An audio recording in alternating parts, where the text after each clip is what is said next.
नमस्कार, ऐसा देश हो मेरा में आपका स्वागत है। मैं हूं रामवीर श्रेष्ठ। आज हमारे साथ फिर मौजूद हैं मौलिक चिंतक बजरंग मुनि जी, और आज हम बात करने जा रहे हैं समाज में दंड और न्याय की जो व्यवस्था है, इसमें से जो दंड है, दंड कितना होना चाहिए, किस प्रकार का होना चाहिए, किस तरह के अपराधी को कितना दंड दिया जाना चाहिए, और बात होगी स्पेशली फांसी की सजा पर। कहा जाता है कि एक जमाना था जब दंड की व्यवस्था बिल्कुल नहीं थी। समाज में नैतिकता का स्तर इतना ऊंचा था कि दंड की जरूरत नहीं रह गई थी। लेकिन जब राजतंत्र आया होगा तो राजतंत्र में भी यहां तक कहा गया कि राजा विष्णु का अंश होता है। विष्णु यानी वो पालनहार होता है प्रजा का। क्या प्रजा का पालनहार अपनी प्रजा को, अपने लोगों को, अपने पुत्र समान समाज को किसी तरह की सजा दे सकता है? ये एक सवाल उठा। लेकिन आज लोकतंत्र जैसे समाज में एक सिस्टम है और पुलिस है, न्याय है, और एक तरह से दंड की एक निश्चित व्यवस्था है। इस व्यवस्था में कहीं पर फांसी की सजा है, कहीं पर फांसी की सजा नहीं है। लेकिन दुनिया भर में एक माहौल जरूर बना है फांसी की सजा के खिलाफ। एमनेस्टी इंटरनेशनल नाम का संगठन तो पूरी दुनिया में आवाज उठाता रहा है कि फांसी की सजा को पूरी दुनिया में तत्काल बंद कर दिया जाए। भारत में भी पूर्व जो राष्ट्रपति थे एपीजे अब्दुल कलाम, उन्होंने इस बात पर गौर करने के लिए कहा था। लेकिन मुनि जी, ये एक सबसे बड़ा मुद्दा है कि फांसी की सजा अगर दी जाए तो किस तरह के केसेस में दी जाए, किस तरह की परिस्थिति में दी जाए? देखिए, ये बहुत महत्वपूर्ण विचार करने की आवश्यकता है कि हमें दंड किस प्रकार का देना चाहिए। कोई भी दंड कभी मानवीय नहीं होता है। दंड तो अमानवीय होता ही है, चाहे आप थोड़ा दंड दें या ज़्यादा दंड दें। दंड की मात्रा मानवता के ऊपर तय न होकर के दंड की मात्रा इस बात पर तय होती है कि वर्तमान समय में समाज में अपराधियों के अंदर भय पैदा करने के लिए दंड किस प्रकार का होना चाहिए और किस मात्रा में होना चाहिए। मतलब अपराधों की का प्रतिशत, अपराधों का प्रकार और उस पर पड़ने वाला प्रभाव, इन सब का एक साथ जब आकलन किया जाएगा तब तय होगा कि दंड कैसा होना चाहिए। अब हुआ ये कि प्राचीन समय में नैतिकता ज़्यादा थी, अपराधी दबे हुए थे प्राचीन समय में, और दंड की मात्रा बहुत कठोर थी। आपने सुना होगा कि प्राचीन समय में चौक पर फांसी दी जाती थी। आपने कभी कभी ये भी सुना होगा कि इस प्रकार किसी को यदि मारा गया है तो उसका सिर घुमाया जाता था समाज के अंदर, उस समय जबकि नैतिकता ज्यादा थी, ताकि समाज देख ले कि क्या भुगतना क्या कि अपराध क्योंकि दंड का उद्देश्य केवल अपराधी को सुधारना ही नहीं है। दंड का उद्देश्य है संपूर्ण समाज के अपराधियों में भय पैदा करना। खास करके फांसी का उद्देश्य तो यही है कि अपराधी, फांसी से कोई व्यक्ति तो कभी सुधरता नहीं है। हम एक सवाल यहाँ पर ये जानना चाहेंगे, क्या दंड से पहले, दंड से पूर्ववर्ती, प्री पनिश, क्या समाज को उस तरह से डिजाइन नहीं किया जा सकता? क्या सिस्टम को उस तरह से नहीं डिजाइन किया जा सकता कि दंड की जरूरत ना पड़े? यही तो होना चाहिए। वास्तव में सिस्टम को, सामाजिक व्यवस्था को ठीक करना समाज का कार्य है। समाज और सरकार दोनों का नहीं, केवल समाज का कार्य है। ये समाज और सरकार दोनों अलग अलग हैं, लेकिन समाज का कार्य है। लेकिन आज मौजूदा दौर में सामाजिक व्यवस्थाओं को भी ठीक करने का जो ठेका है वो सरकार ने ले रखा है। तो इसीलिए तो सारे दुष्परिणाम आ रहे हैं। ये जो समाज में अपराधियों में भय घट रहा है, उसका कारण यही है कि सरकार बीच में कूद पड़ी है। फांसी की जो सजा है वह वर्तमान समय जो भारत का है, भारत में जैसा अपराध बढ़ रहे हैं, अपराधियों के अंदर से भय निकल रहा है, इन परिस्थितियों में फांसी की सजा होते हुए भी अपराध बढ़ रहे हैं वर्तमान समय में। तो फांसी को यदि हटा देंगे मान लीजिए, तो अपराधों में क्या परिवर्तन आ जाएगा, और बढ़ जाएंगे। लेकिन आप अभी भी कठोर दंड के पक्षधर हैं? मैं अभी भी कठोर दंड का पक्षधर नहीं हूं। मैं तो ये कहता हूं कि कठोर दंड होना ही चाहिए। अभी जो ये मानवता की बात करते हैं, ये कहीं न कहीं भारत में या तो अपराधियों के प्रति इनकी सहानुभूति है अथवा अराजकता का वातावरण पैदा करना चाह रहे हैं। सहानुभूति है या ये भारतीयों की अंतरात्मा की मनोवृत्ति है? अरे अंतरात्मा की मनोवृत्ति कहाँ है, ये सहानुभूति है। और कहीं न कहीं ये लोग देश में अराजकता का वातावरण पैदा करना चाहते हैं, जो हो रहा है। वास्तव में उन लोगों का तो जब से भारत स्वतंत्र हुआ तब से दंड मानवीय होना चाहिए, जेलों में सुधार होना चाहिए।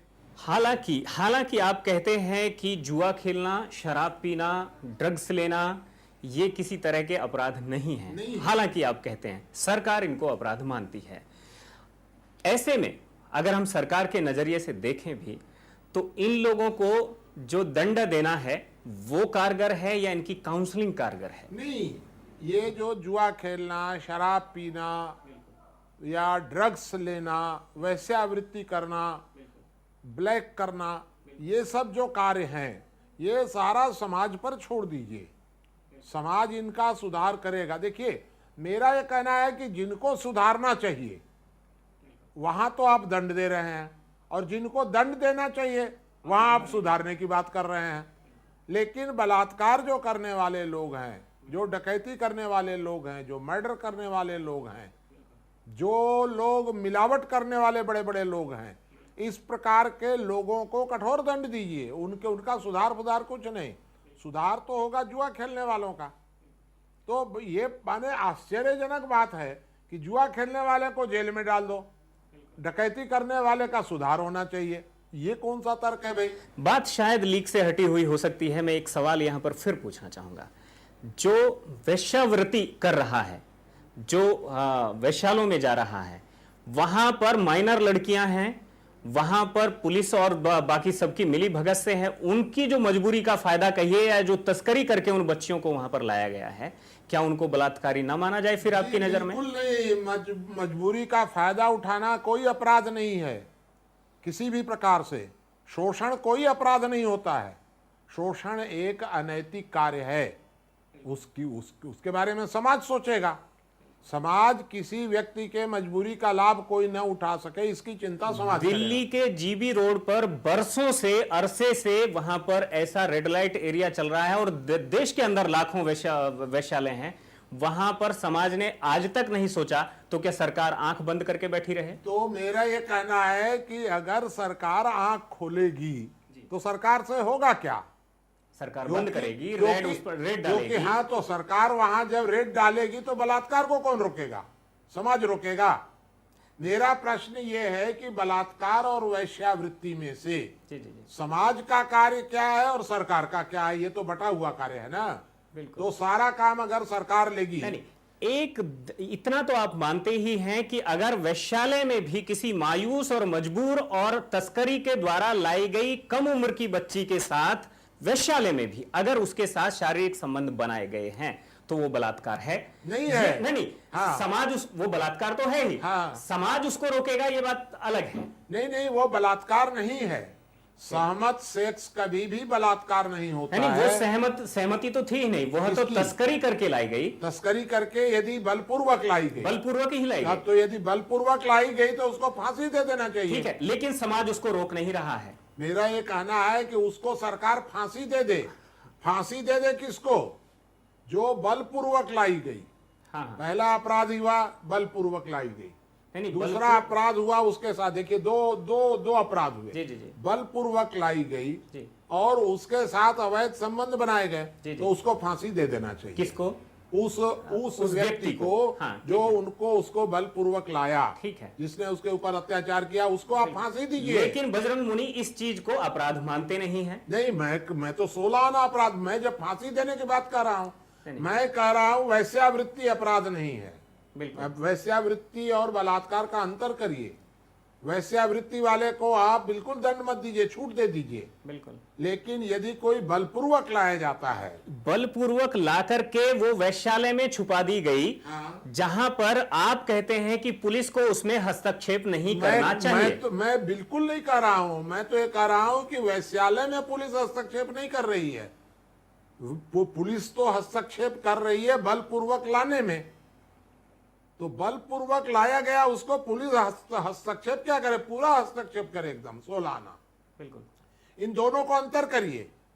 तो मैं फांसी देने की बात उन लोगों के लिए कर रहा हूं जी जी, कि जहां अपराध होता है, मतलब सहमत सेक्स अपराध नहीं है। बिल्कुल मानते हैं। असहमत सेक्स, बलपूर्वक किया गया सेक्स गंभीर अपराध है, साधारण अपराध नहीं है। बिल्कुल बिल्कुल। और उसको फांसी होनी चाहिए। हम लोग विचार कर रहे हैं जी कि फांसी होनी चाहिए कि नहीं होनी चाहिए। बिल्कुल। तो मेरा सीधा ये कहना ये है कि समाज में भय पैदा करने के लिए, कि अपराधियों में भय पैदा हो, इसलिए कठोरतम दंड की व्यवस्था होनी चाहिए। फांसी ना हो तो क्या हो? फांसी का क्या विकल्प हो सकता है? नहीं, फांसी का तो एक विकल्प है जी, वो मैं आपको बताऊंगा। जी। लेकिन पहला तो मेरा ये कहना है कि फांसी की सजा खत्म होनी ही नहीं चाहिए किसी भी स्थिति में। दूसरा मेरा ये कहना ये है कि जब तक समाज में अपराधियों में जब भय पैदा न हो, तब तक आवश्यकता हो तो खुलेआम फांसी दी जाए। और अगर तब भी भय पैदा न हो अपराधियों में, जी जी जी, तो ऐसे फांसी दिए हुए लोगों का सिर घुमाना पड़े, जैसा पुराने जमाने में होता था कि समाज में उसको लेकर के और नोक पर ऐसे घुमाते थे, वैसा भी करना पड़े तो किया जाए।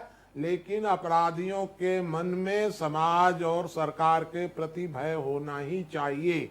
एक बात। बिल्कुल बिल्कुल। अब प्रश्न आपने बीच में उठा दिया एक ठो कि फांसी की सजा का कोई और विकल्प है कि नहीं। हाँ, क्या हो सकता है? तो मैं तो समझ रहा हूं फांसी की सजा का एक बहुत अच्छा विकल्प हो सकता है कि जिस व्यक्ति को न्यायालय ने फांसी का आदेश दिया है, बिल्कुल, वह व्यक्ति अगर दोनों आंख जिंदा अवस्था में देकर अंधा बनकर रहना चाहे और न्यायालय से निवेदन करे तो कि फांसी मैं से मुक्ति अंधा मिल सकती बनकर है। रहने के लिए तैयार हूं, तो वो जब तक रहना चाहे अंधा बन करके, तब तक उसको जमानत पर न्यायालय छोड़ सकता है।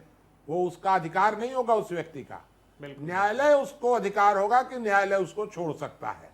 अब आप कहेंगे ये अमानवीय है, आप क्योंकि आप कहेंगे भाई आप लोग तो मानवतावादी लोग हैं, तो आप उसको अमानवीय कहेंगे। मैं कहता हूं कि यह अमानवीय कैसे है? जब हमने उसको विकल्प दिया है, बिल्कुल, तो विकल्प कभी अमानवीय नहीं हो सकता है। तो वो व्यक्ति रहेगा, जिंदा रहेगा। मानव का और मन का विज्ञान जो है, या मनोविज्ञानी जो हैं, उनका कहना यह है कि व्यक्ति न तो जन्म से अपराधी होता है और न अपराध के बाद हमेशा के लिए अपराधी रहता है। ऐसे में क्या एक व्यक्ति को उसके अपराध के लिए फांसी पर चढ़ा देना और जो आपने उसका विकल्प सुझाया है उसकी आंख ले लेना, दोनों एक तरह से बराबर से विकल्प हैं। क्योंकि वो आंख देने के बाद में भी किसी काम का नहीं रहेगा। बिल्कुल ठीक है, यही तो मैं कह रहा हूं। ऐसे में ये कितना जायज है? नहीं, मेरा ये कहना है कि ये कितना मानवीय, कितना फिर आप मानवता की बात ले आए, जायज और नाजायज। बिल्कुल, ये उन परिस्थितियों पर निर्भर करेगा कि वर्तमान सामाजिक वातावरण में क्या जायज है और क्या नाजायज है। बिल्कुल, ये जायज और नाजायज ये मनोवैज्ञानिक और मनोशास्त्री, कहाँ मनोशास्त्री, ये सब कुछ दो चार ठो किताब पढ़ लिए ब्रिटेन अमेरिका की, मनोशास्त्री बन गए। अरे मनोशास्त्री हैं तो रामानुजगंज के जंगल में बैठ करके डिस्कस करें, जनता के बीच में आकर के, या मुझे बुलावें, मैं बताता हूं कि वो मनोशास्त्री हैं कि मैं हूं। तो मुख्य प्रश्न ये पैदा होता है कि दंड कैसा होना चाहिए, ये मनोशास्त्री तय करेंगे अथवा समाजशास्त्री तय करेंगे। मनोशास्त्री इसलिए भी तय करेंगे शायद, अगर उत्तर प्रदेश का एक मुख्यमंत्री सितारगंज के अंदर, उत्तर प्रदेश में जो पहाड़ से, कुमायूं से लगता हुआ एरिया है, वहां अगर एक खुली जेल बना करके खूंखार अपराधियों को घर गृहस्थी सहित अगर वहां रहने की परमिशन देता है अगर वो उन्हें फिल्म देखने के लिए भी परमिशन देता है, खेती जो उन्हें जमीन अलॉट करता है, और उन्हें बस एक बाउंडेशन देता है कि बस आपको इस चार दीवारी में रहना है, हाँ, यहाँ से आप देश छोड़कर नहीं जा सकते या प्रदेश छोड़कर नहीं जा सकते, या पर्टिकुलर टाइम के बाद आप वापस आ जाएंगे। तो उत्तर प्रदेश के मुख्यमंत्री एक प्रयोग कर रहे हैं अपराधियों पर। बिल्कुल। और हम लोगों ने जी जी एक प्रयोग किया जी, और वहां ये प्रयोग किया कि सारे जुआ खेलने वाले, शराब बनाने बेचने वाले, ब्लैक करने वाले, वैश्यावृत्ति करने वाले सबको छूट दे दो, एकदम पूरी छूट दे दो, और अपराधियों पर कठोर दंड होना चाहिए। आप ये पता लगाइएगा तो आपको साल 2 साल के बाद पता चलेगा कि जहां हमारा प्रयोग हो रहा है वो पूरा सफल है, और अभी तक भी सफल है। आप आइए सितंबर में, सितंबर में हम पूरे देश को, दुनिया को दिखाएंगे कि आइए रामानुजगंज में देखिए। आपको ऐसा नहीं लगता है कि आज का जुआरी, आज का ड्रग्स लेने वाला और आज का शराबी कल का अपराधी होता है? नहीं, होता ही नहीं है। आप एकदम भ्रम में। अभी आपने कहा है कि कोई जन्म से अपराधी नहीं होता है। हाँ। तो जो जुआरी है वो जब तक अपराध नहीं करता है तब तक उसको दंड देने की आवश्यकता नहीं है। एक तरफ आप कह रहे हैं कि जब वो अपराध करने लग जाए तो हृदय परिवर्तन करो। मैं ये कह रहा हूं कि जुआरी का हृदय परिवर्तन करो ना, तो जुआ खेलने वाले का हृदय परिवर्तन नहीं करेंगे, शराब बनाने बेचने वाले का हृदय परिवर्तन नहीं करेंगे।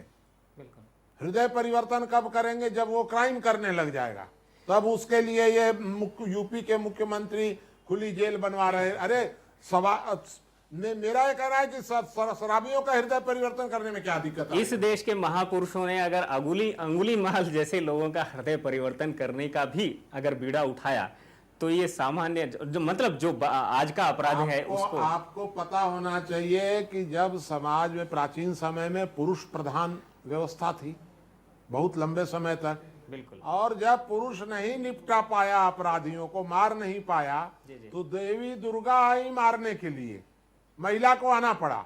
ये आप जानते हैं। हाँ, तो जब अंगुली माल सरीखे प्रयोग करने वाले लोग ऐसे एक्सेप्शनल हैं, 3 ही तो प्रयोग हुए हैं, एक वाल्मीकि का हृदय परिवर्तन, एक अंगुली माल का हृदय परिवर्तन, एक अशोक का हृदय परिवर्तन, बाकी रावण मारे गए, कंस मारे गए, कितने राक्षस मारे गए, लाखों लोग मारे गए। 3 ठो हृदय परिवर्तन और 1 ठो चौथे जयप्रकाश जी ने 2-4 लोगों का हृदय परिवर्तन कर दिया। क्या प्रभाव पड़ा? ये 2-4 ठो एक्सेप्शंस को गिनाते रहते हैं आप लोग। वास्तव में ये कोई प्रथा नहीं है। मूल प्रश्न ये है कि सन 47 से लेकर आज तक समाज में अपराध बढ़ रहे हैं, अपराधियों के मन से भय निकल रहा है, फांसी की सजा को समाप्त होना चाहिए। इससे अपराधियों के का भय कम होगा, इससे बढ़ेगा नहीं। बिल्कुल। तो सबसे पहला मूल आवश्यकता यह है कि अपराधियों में ऐसा दंड दिया जाए कि भय पैदा हो। यह हमारी प्राथमिकता होनी चाहिए। मानवीय अमानवीय तो बाद में होगा। आज ये मानवीय का प्रश्न नहीं है। आप जितना इसको मानवीय बनाते जाएंगे, जेल में बढ़िया खाना दिया। आप जानते हैं क्या कि भारत में इतनी आबादी, कम से कम 20 करोड़ लोग ऐसे हैं जो 12 रुपए से कम में जिंदा रहते हैं जी। आपने सुना होगा, सरकारी रिकॉर्ड भी है ये, 12 रुपए से कम में। इस देश जेल वाले अपराधी को दीजिए 20 रुपया। नहीं, इस देश में तवा घाट वगैरह जो पिथौरागढ़ के जो माने सो फार एकदम दूर के इलाके हैं, उनमें आज भी वस्तु विनिमय चलता है। वो 1 रुपए के बगैर भी जिंदा रहते हैं और रहते आए हैं। ये मुझे नहीं लगता कि ये कोई बहुत बड़ा इशू है। नहीं, तो बहुत बड़ा इशू तो ये है जी कि आप जहां भारत में 20 करोड़ लोग मजबूर हैं जी, माने चाहे कम भोजन करने के लिए, अपौष्टिक भोजन के लिए मजबूर हैं, बिल्कुल, वहां पर आप जेल में इतनी सुविधा अगर आप देने लग जाएंगे जिस तरह आप सोच रहे हैं, बिल्कुल, और सुविधा बढ़ाओ, खुला कर दो सब जेल में डाल करके, तो जो छोटे मोटे लोग हैं ना, आपका कहना है कि जेल यातना ग्रह ना होकर सुधार ग्रह ना होकर यातना ग्रह होनी चाहिए। होना ही चाहिए। जेल इस प्रकार की होनी चाहिए जहां जाने से लोग डरें। ऐसा न हो जाए कि भूखे पेट लोगों के अंदर, एक मन के अंदर ये बात आ जाए कि यहाँ बिना मतलब हम भूखे मरने के बजाय तो चलो जेल में वहां बैठ करके आराम से खाएंगे। तो ऐसा न हो जाए, ऐसी भावना न पनप जाए।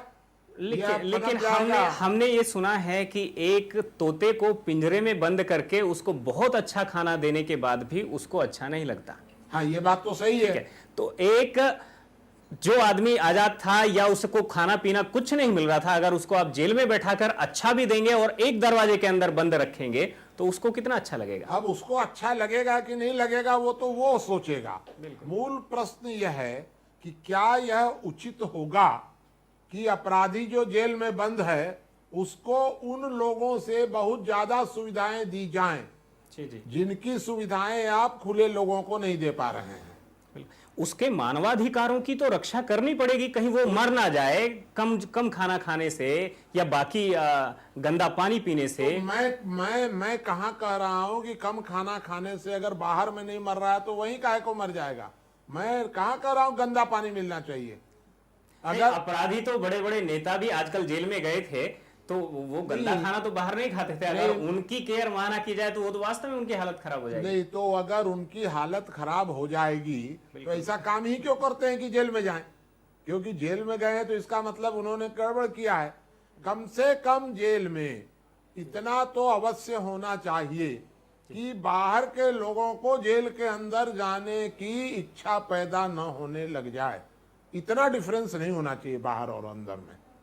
लेकिन ये मानवाधिकार का ठेका उठाए हुए जो लोग हैं ना, कुछ उनको कुछ नहीं है। उनको इस बात से मतलब नहीं है कि क्या अपराध हो रहा है, उनको इस बात से मतलब नहीं है कि दंड का प्रभाव क्या पड़ रहा है। मुनि जी, इस देश में कई ऐसे प्रयोग हुए हैं जिनको हम जेलों को सुधारों का बड़ा स्टेशन कह सकते हैं। आज दिल्ली की तिहाड़ जेल है, इसमें कई कैदियों ने MBA किया, कई कैदियों ने अच्छे माने 3-3 लाख रुपए के पैकेज पर उन लड़कों को फिर बाद में कंपनियों ने रखा और वहीं से उनसे काम ले रही हैं। या तो वहीं पर कुटीर उद्योग कुछ ने शुरू किए। मध्य प्रदेश के अंदर एक जेल ने तो बल्कि कई जेलों ने पूरी बड़ी बड़ी गौशालाएं जेलों के अंदर स्टैब्लिश हुई। आप कह रहे हैं मैं इससे ज्यादा मालूम है मुझे। हाँ, बिल्कुल। मुझे मालूम है और मैं आपको ये बताना चाहता हूं कि लगातार धीरे धीरे हीनियस क्राइम बढ़ रहा है, गंभीर अपराध बढ़ रहे हैं। बिल्कुल इस प्रकार के अपराध बढ़ रहे हैं तो मूल प्रश्न ये है कि जेल से लोग बड़े अच्छे निकल रहे हैं तो फिर ये अपराध समाज में क्यों बढ़ रहे हैं। लेकिन मुद्दा ये भी है कि फांसी की सजा खत्म करके अगर उसकी आंख फोड़ दी जाएगी तो फिर से समाज पर एक और बोझ बन जाएगा। नहीं, समाज पर काहे को, वो फांसी पर चढ़ जाएगा। हाँ। अगर आप ऐसा समझते हैं, क्योंकि हमने उसको जमानत पर छोड़ा है। जी, उसको एक तो जमानत पर छोड़ा है। आप इस प्रकार के लोगों को जेल में रखकर मान लीजिए, जेल में 20 साल की सजा, बिल्कुल अब 20 साल का दंड दे करके आप बोझ बढ़ा रहे हैं अपना जेल में रख करके। उसकी दोनों आंख निकाल के छोड़ दीजिए, वो अपने परिवार पर बोझ रहेगा। परिवार कहेगा कि इसको रखें कि मरने दें, क्योंकि परिवार मरने भी नहीं देगा और जीने भी नहीं देगा। वो एक बोझ हो जाएगा परिवार के ऊपर। बिल्कुल। फिर समाज पर उसका प्रभाव पड़ेगा। मैं वही कह रहा हूँ, समाज पर जो उसका प्रभाव पड़ेगा वो गलत भी तो पड़ेगा एक तरह का। तो परिवार पर बोझ है तो समाज पर भी बोझ है। तो अच्छा, तो फिर जेल के अंदर रहेगा तो किसके ऊपर बोझ रहेगा? तो वो तो समाज पर ही रहेगा ना। तो जेल में रख करके उसको बढ़िया खाना दिया जाए, इससे अच्छा वो नहीं। अगर वो अपनी सजा पूरी करने के बाद और अगर जेल को हम सुधार गृह की तरह प्रॉपरली अगर उसको इस्तेमाल करें उस प्लेटफॉर्म को, तो उसके बाद तो वो कहीं ना कहीं समाज के काम आएगा। प्रश्न ये है कि 60 वर्षों के अंदर अपराध क्यों बढ़े आपके रिफॉर्म के बाद भी? मेरा प्रश्न आपसे इतना ही है। आप खूब अच्छा सलाह दे रहे हैं, सब अच्छी सलाह दे रहे हैं, सारी अच्छी सलाह के बाद भी सन 47 से आज तक लगातार गंभीर अपराध बढ़ रहे हैं। इसका मतलब यह है कि आपकी सलाह नाकाम है। आप इसमें देश के आर्थिक और शैक्षिक जो देश का जो ढांचा है उसको दोषी नहीं मानते हैं? नहीं है, वो सब कहीं न आर्थिक ढांचा दोषी है, आर्थिक ढांचा अलग तरह का दोषी है। बिल्कुल। लेकिन ये जो आपराधिक कृत्य बढ़ रहे हैं समाज के अंदर, उसका दोष ये है कि अपराध और दंड और सजा, इन तीनों का तालमेल खत्म हो गया। अपराध बढ़ इसलिए रहे हैं कि दंड कम मिल रहा है एक, और दंड जो मिल रहा है वह मानवीय मिल रहा है। बिल्कुल। और ऐसे दंड वाले लोगों के लिए भी समाज में बड़े भारी लोग, मानवतावादी लोग, जिनके पास कोई काम तो है नहीं, वो तो समाज से कुछ ले दे करके पैसा, क्योंकि उनको कोई व्यापार करना नहीं है, खेती करना नहीं है, उनको तो खाली आवाज उठानी है। तो मानवतावादी आवाज उठा करके वो मानवतावादी बन गए, प्रशंसा ले लिए। हम आप सरीखे लोग मिल करके उनको प्रशंसा कर देंगे, बड़े भारी मानवतावादी है। समाज शास्त्र का उनको ज्ञान नहीं है। अगर समाज शास्त्र का ज्ञान है तो सामने बैठ करके कहें कि दंड कठोर होना चाहिए कि मुलायम होना चाहिए। बताइए अभी अन्ना हजारे जी बड़े भारी समाज शास्त्री है, मैं उनका प्रशंसक ही नहीं हूं, सहयोगी भी हूं सब तरह से। बिल्कुल। अन्ना हजारे ने अभी कह दिया कि वो इस मामले में अभिषेक मनु सिंघवी के मामले में यदि ये घटना सच हो तो फांसी दे देनी चाहिए। अरे भाई अन्ना हजारे, कहाँ फांसी और कहाँ अपराध? कोई अभिषेक मनु सिंघवी ने तो कोई अपराध किया ही नहीं है। वो तो वैश्यावृत्ति का काम था, तो ये कहाँ अपराध था? अब उसको फांसी दे देनी चाहिए। जब उन्हीं को फांसी दोगे तो बलात्कार करने वालों को क्या करोगे? तो इतनी छोटी छोटी बात पे फांसी की बात मैंने मुंह से निकल गया। बिल्कुल। मैं उनकी कोई आलोचना नहीं कर रहा हूँ, लेकिन भूल हो गई मान लीजिए। तो मेरा ये कहना है कि मानवाधिकारवादी जो माने समाज में जो लोग अनैतिक काम कर रहे हैं उन पर लगाम कसने की कोई जरूरत नहीं है। समाज को कसने की जरूरत है, कानून को नहीं। कानून से समाज कभी नहीं सुधारा जा सकता है। कानून तो है। समाज तो आजकल समाज में जो लोग हैं वो तो इतना सोच बैठे हैं कि my wife is my queen, my son is my prince and my house is my kingdom. तो ये समाज इसको रोके? ऐसा समाज जिसने कछुए की तरह अपनी गर्दन को अंदर कर लिया है। फिर आप एक काम गलत कर रहे हैं जी। आप समाज और सरकार को एक साथ जोड़ रहे हैं। मैं कह रहा हूं कि समाज इसको रोके। मैं वही बात कह रहा हूं। तो आप जो समाज अपनी गर्दन कछुए की तरह अंदर कर लिया है, वो मनु सिंघवी या बाकी किसी की जो इस तरह की जो अभिषेक मनु सिंघवी को समाज माला पहिराना बंद करे। बिल्कुल। समाज उन्होंने अनैतिक कार्य किया है तो क्या आप फांसी पर चढ़ा देगा? समाज को फांसी पर चढ़ाने का अधिकार नहीं है, वो काम सरकार का है। सरकार और समाज को एक में मत जोड़िए कभी भी। माने आपका कहना है कि जो अनैतिक कार्य हैं उनके लिए सजा समाज तय करे और जो आपराधिक कार्य हैं उनके लिए सजा सरकार तय करे। समाज को दंड देने का कोई अधिकार नहीं है। बहिष्कार करने का अधिकार हो सकता है। वो बहिष्कार कर सकते हैं, सुधार कर सकते हैं। और तब मेरा ये कहना यह है कि फांसी की सजा में सरकार को कानून बना करके और दोनों आंख देने वाले को खुली छूट दे देनी चाहिए। एक आखिर में एक सवाल और कि जो आपने एक आंखें फोड़ने का जो एक सजेशन दिया है, इसके अलावा कोई और सस्ता विकल्प कुछ? कोई विकल्प नहीं है जो समाज पर प्रभाव डालेगा। बिल्कुल। मुनि जी, आप ये जो सजा का जो ये सारा एपिसोड था, मतलब ये जो सारा मसला था, इस पर आपने हमारे दर्शकों को बहुत जो उनके दिमाग की कुछ जो नसें हैं उनको खोलने का प्रयास किया या फिर उनके दिमाग को थोड़ा सा इस पूरी की पूरी तस्वीर को साफ करने की जो कोशिश की है, उसके लिए आपका बहुत बहुत धन्यवाद। ये एक मुनि जी का जो नजर है, उनका जो नजरिया है, इस नजरिए को आप जितना समझे हैं और जितना और आप समझना चाहते हैं, उसके लिए आप मुनि जी को फोन कर सकते हैं। ये हमारी फोन लाइन, सारी फोन लाइन खुली हुई है, लेकिन आपसे एक अनुरोध है कि आप पूरा एपिसोड देखने के बाद ही आप फोन करें। और साथ में एक और बात है कि ये जो सारा उनका जो नजरिया है, ये नजरिया उनकी एक मैगजीन जिसका नाम तत्व ज्ञान है, उसमें भी लगातार प्रेषित प्रकाशित होता है। अगर आप उसको अपने घर मंगवाना चाहते हैं तो जो फोन हमने स्क्रीन पर दिए हैं उन पर आप मैसेज कर सकते हैं, फ्री आपके घर पर वो पहुंचना शुरू हो जाएंगी। फिलहाल लेते हैं हम यहां पर विराम और अगले हफ्ते फिर मिलेंगे एक नए एपिसोड के साथ, नए मुद्दे के साथ। तब तक मुझे दीजिए इजाजत। नमस्कार।